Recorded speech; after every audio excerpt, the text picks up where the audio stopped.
Pinasimula ni BH ang mga proyektong labis na nakakatulong sa mga mamamayan ng Distrito 1 tulad ng pagbibigay prioridad sa kalusugan, edukasyon at pangkabuhayan. Si BH din ang nangunang nagtaguyod ng Free Computer School through Computer on Wheels program kung saan maraming mga kabataan ang nakinabang at nagkatrabaho. Si BH din ang nangunang naglagay ng mga livelihood schools sa iba't ibang barangay sa Distrito 1 at kauna-unahang naglagay ng free training sa mga call centers upang mabigyan ng trabaho at pag-asa ang mga naghahangad ng magandang kinabukasan. Si BH din ay isang konsehal na may kakayanan, kaalaman at katapatan sa lahat ng aspeto ng public service. Si BH din ang may pinakamaraming proyekto at multi-awarded na konsehal sa buong lungsod Quezon. Sa mga nasabing kakayanan at di pangkaraniwang serbisyo, si BH ang karapat-dapat na maging number 1 hindi lang sa Distrito 1 kundi sa buong lungsod Quezon.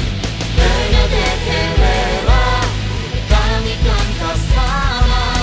Bernadette Herrera, kay rami nang nagagawa.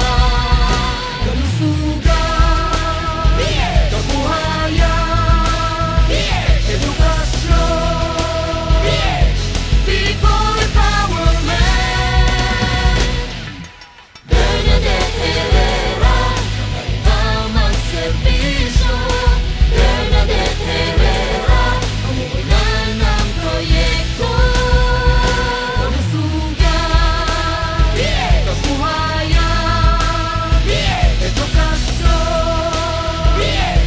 people empowerment.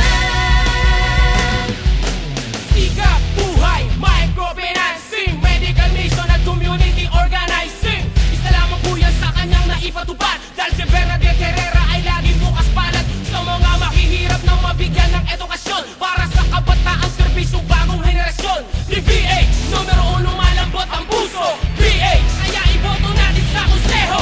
Bernadette Herrera, karangalan ka ng bayan. Bernadette Herrera, ang bagong